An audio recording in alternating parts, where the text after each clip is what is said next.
Hey everybody, welcome back for the best air battle I've ever had in the PBJ-1H, without a doubt. So today, 20 September 2017, as of the recording of this battle and the later narration of this battle, I was working on the USAF Birthday event that Gaijin had provided, which was for a USAF decal, the USAF flag, and then the F-5F premium aircraft.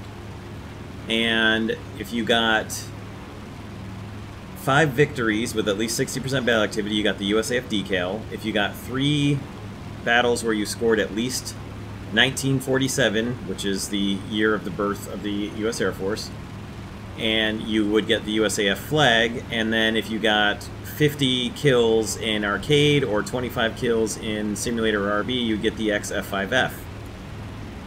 I have not finished the F-5F yet, but I was able to knock out the other 2 parts of it so far. I'm going to continue working on it.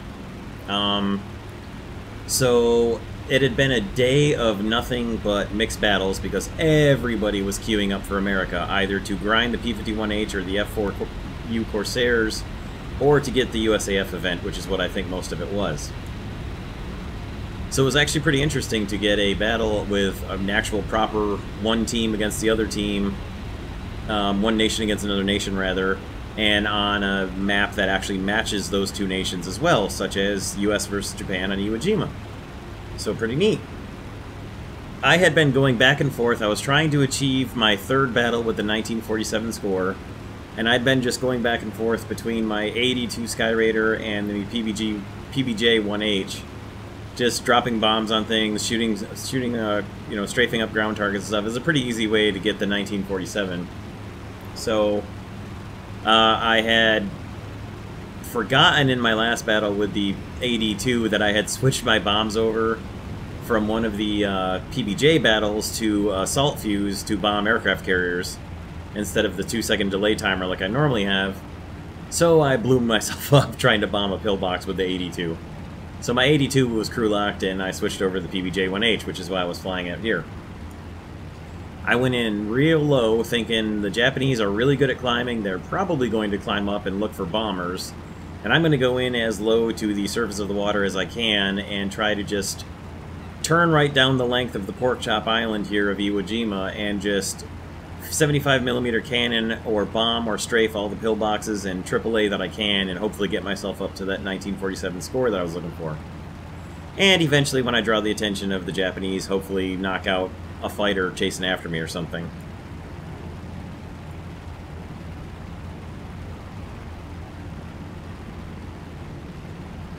Plus, one of the benefits of Iwo Jima is the AI D3A1s that take off that you can always chase down and shoot up if you need to score like I did here. They weren't really one of my primary considerations, and I don't end up even getting close to them as far as I know, but they're always there in the background if you ever get Iwo Jima and you're just looking for some score. They're a pretty good way to get it. So I come into view of my pillbox targets in the first one, get lined up on it, and then there's a D4Y2 coming in, which is what I actually meant to highlight and call out for attack there. And then lo and behold, just a moment later, a second D4Y2 shows up, and now I'm kind of deciding what do I want to do here. I know they're essentially dive bombers, but they've got some offensive capability as well. So I wasn't sure if I wanted to go after them, or if I wanted to just go after the pillboxes and see if they wanted to come after me. Excuse me, and let my gunners deal with it. Well, this one is heading back to land, so I decided best to go and finish him off. There's a little bit of AAA at their main airfield, but there's not that much, and I was fairly confident I could catch him before he got too close to his AAA, so looked up above me just to make sure there wasn't any enemy fighter already high about to dive in on me, and then swung it over to go after the retreating, engine-smoking D4Y2. Now, either he got called out and warned by his fellow D4Y2, or he saw me on the mini-map or the radar, because he hauled about and came back for me.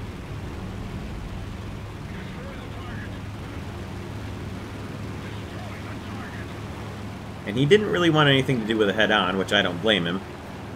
So I'm rolling underneath him, and lo and behold, on the mini-map on the radar appears an enemy fighter coming in behind me. So I got the bomb bay doors ready. I waited for my gunners to tell me when to drop the bomb. They start shooting. It tells me it's time to drop the bomb. And sure enough, it will never not be funny. So one enemy fighter down, and one D4Y2 chasing me down, and one D4Y2 landing up ahead of me. This has got some potential. Dropped a couple more bombs at the other D4Y2. Unfortunately, lightning did not strike in the same place twice. And I moved in to strafe this AAA on my way to go after the second D4Y2 who's landed. My gunners took out the first D4Y2. I didn't really have anything to do with it. And then I switched over to firing the 75mm at the landed D4Y2. Now with the third shot, I had the range and actually hit him directly in his right wing and set him on fire. From about 1.4 kilometers out or something like that. Not too bad of a shot, although it was not really carefully aimed. It was kind of randomly slung and just guesstimated. But still, there's my third aircraft kill in not a lot of time. So we've got a couple enemies rolling in on me from up above, and I'm going to turn around and roll back, head right back along the axis of Iwo Jima, and get lined up to drop my final bomb and hopefully catch another fighter chasing after me. Which I really didn't expect was going to happen, but this A6M3 was coming in pretty close, and if I was low enough, he'd almost have to get right behind me. So I opened up the bomb bay doors in preparation, waited for the gunners again to tell me it's time to start dropping those bombs, the one bomb I have left.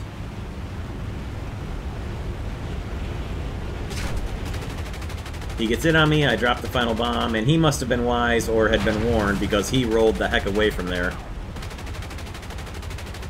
The bomb explodes, doing no harm. I was worried about running into that cliff up ahead, so I switched back to the cockpit view for a moment to make sure I was climbing over it. Switched back to manual gunning and got set on fire and almost immediately killed out the pilot for kill number 4. I cut the engines here, figured I was probably done for. Still 4 kills, not too bad. The engine fire burns away my landing gear, but then the fire goes out, so I restarted the engines, take a whole bunch of damage from yet another fighter to all my tail control surfaces, which are somehow still working just well enough to keep me clear of the terrain there as my engine power comes back on and I'm somehow still flying. The enemy assault continues with another A6M3 coming in on me. My rooftop gunner is gone, my upper turret is finished, and my tail gunner is all I've got left. I lose my wing finally from all the cumulative damage, but on the way down I'm able to snipe out the pilot for my 5th kill of the battle with the PBJ-1H.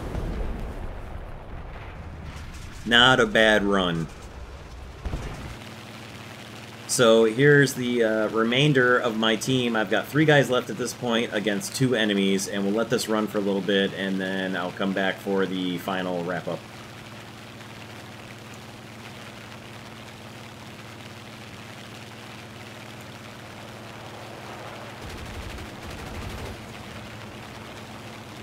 Now you can see this Corsair has a bunch of significant tail damage to his tail surfaces as well as the damage that I had.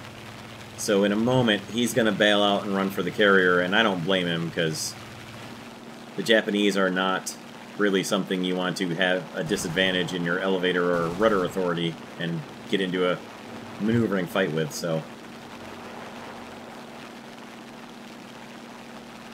The Corsair running away leaves us with 2 premium fighters left on our team, and that's not too bad. So I was pretty confident we still had a pretty good shot at this.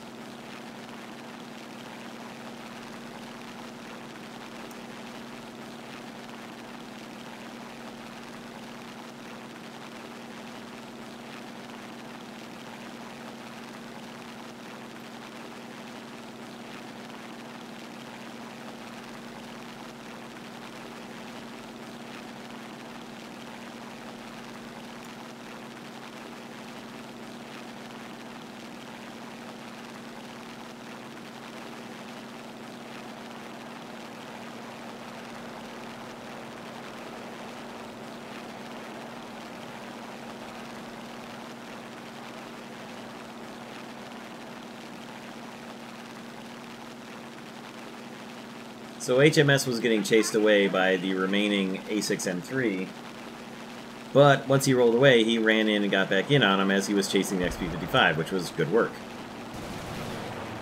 However, he just wasn't able to keep his nose guns on target, which is not really surprising when you're trying to fight a nimble little thing like the A6M3, which was, you know, one of the most maneuverable things in the air in World War II.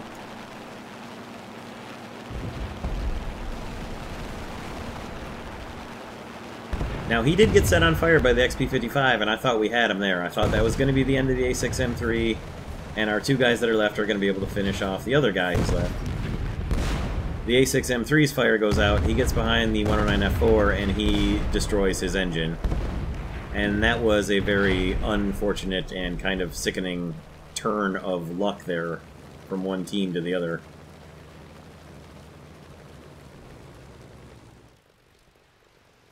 So the A6M5 has got to have, or the A6M3 rather, has got to have a bunch of damage, and he's turning around running for home, and I was really hoping that the XP-55 would get on him and chase him down and finish him. Our BF-109F4 is unfortunately going in the drink, and we just had a 3-on-2, somewhat in our advantage, turn into a rather distinctly 2-on-1, not to our advantage. Very much so not to our advantage when they take down the XP-55.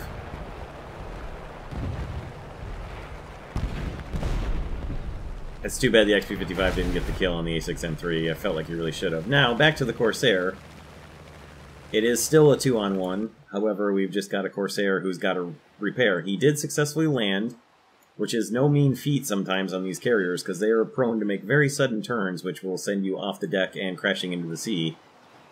So he did, for sure, successfully land, even though he broke his prop, because you can see our tickets are not bleeding off. So I'm still pretty confident in the Corsair. He should be able to get up there and get back into battle. The A6M3 will probably be repaired by the time he gets up. But a Corsair is a Corsair, and they're pretty capable, even a 2-on-1, which is pretty dangerous. So he finishes up his repair. He should be starting his takeoff roll any second to go out and finish the fight.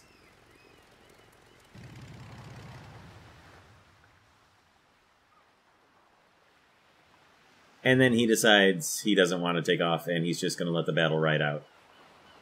And he J's out of the airplane.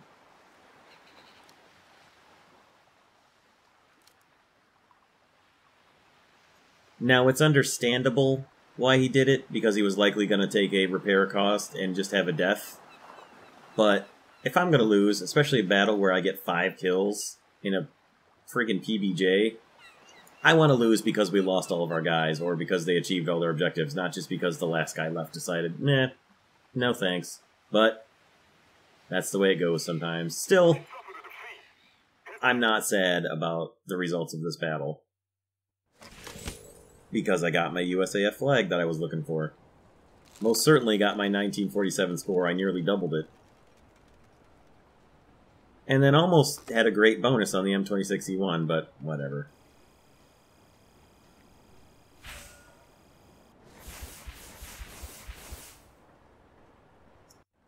Still a pretty good score roll-up all the same.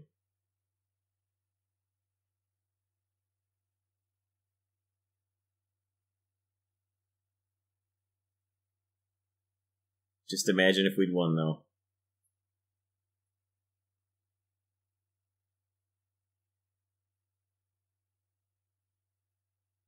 Not too bad. That's one of the best kill feeds I've ever seen in an air battle for me. Alright, that'll do it for today. I hope you guys enjoyed this one. I certainly enjoyed the battle, although I never expected it to go quite as well as it did. That'll do for today. We'll see you guys tomorrow for some more War Thunder. Thank you for stopping by and checking this one out. Have a great day.